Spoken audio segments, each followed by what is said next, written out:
ஆண்டவருடைய நாமம் மகிமைப்படுவதாக. அன்பானவர்களே, இன்றைய வார்த்தைக்கு உங்களை அன்புடன் வரவேற்கிறேன். இன்றைய தியானத்துக்காக 119வது சங்கீதம் 96வது வசனத்தை வாசிக்க கேட்போம். சகல சம்பூர்ணத்திற்கும் எல்லையை கண்டேன், உம்முடைய கற்பனையோ மகா விஸ்தாரம்.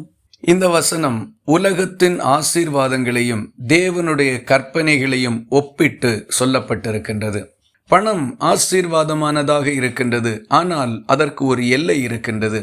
உயர்ந்த பதவிகள் மேன்மையையும் கௌரவத்தையும் கொண்டு வருகின்றது, அதுவும் ஒரு எல்லைக்கு உட்பட்டதாகத்தான் இருக்கின்றது. உலகத்தில் இருக்கின்ற மிகப்பெரிய அதிகாரங்கள் நிகரற்றவைகளாய் போற்றப்படுகின்றது, ஆனால் அதுவும் ஒரு கட்டத்தில் முடிவுக்கு வந்து விடுகின்றது. மனுஷனுடைய பலன், அழகு, ஆஸ்திகள், சம்பத்துகள் எல்லாமே ஒரு காலத்திலே மேலோங்கி இருக்கின்றது, வேறொரு காலத்திலே முற்று பெற்று விடுகின்றது, சில நேரங்களில் காணாமலும் போய்விடுகின்றது. ஆனால் ஆண்டவருடைய வார்த்தையோடு இவை ஒப்பிட்டு பார்க்கப்படும் போது தேவனுடைய வார்த்தை ஆசீர்வாதம் உள்ளது, சம்பூர்ணமானது, ஆனால் அனுபவிப்பதனால் ஒழிந்து போகிறதில்லை. கர்த்தருடைய வார்த்தை ஒரு பாவியை மனந்திரும்ப செய்கின்றது. அவன் உயிரோடு இருக்கின்ற காலம் வரைக்கும் அந்த அனுபவம் அவனுக்குள்ளே நிலைத்திருக்கின்றது. மரண தருவாயில் இருக்கின்ற மனுஷனை கர்த்தருடைய வார்த்தை உயிர்ப்பிக்கின்றது. அவன் உயிரோடு இருக்கின்ற காலம் வரைக்கும் அவன் அதன் பாதிப்பிலிருந்து விடுதலை பெற்றவனாக வாழுகின்றான். இதுபோல அநேகம் உதாரணங்களை நம்மால் பார்க்கிறதற்கு முடியும். உலகத்தின் ஆசீர்வாதங்களும் ஐஸ்வர்யங்களும் எல்லாம் சம்பூரணமாயிருந்தாலும் ஒரு எல்லைக்கு உட்பட்டதாய் இருக்கும் பொழுது ஆண்டவருடைய கற்பனைகள் மகா விஸ்தாரமாய் எல்லையற்றதாய் காணப்படுகின்றது. மனுஷர்களுடைய மனம் உலகத்தின் ஆஸ்திகளை நாடி செல்லுகிறது போல கர்த்தருடைய வார்த்தையை நாடி செல்லுகிறது இல்லை.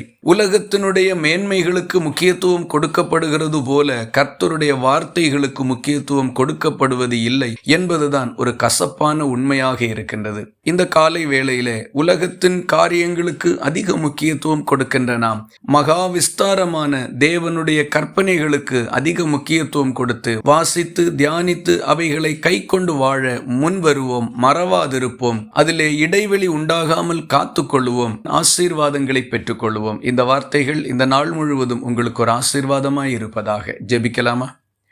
எங்களை நேசிக்கிற அன்பு நிறைந்த நல்ல ஆண்டவரே, நாங்கள் உம்மை நன்றியோடு துதிக்கிறோம். ஆசீர்வாதமான இந்த காலை வேளையிலே நிலையில்லாத இந்த உலகத்தில் ஒரு எல்லைக்கு உட்பட்ட எல்லா சம்பூரணத்தோடும் வாழுகின்ற இந்த வாழ்க்கையில் உம்முடைய கற்பனைகளுக்கு முக்கியத்துவம் கொடுத்து நித்தியமாய் நிலைத்திருக்கிற அந்த வார்த்தைகளை பிடித்து கொண்டு வாழ எங்களுக்கு நீர் உதவி செய்தருளும்படி ஜெபிக்கிறோம்.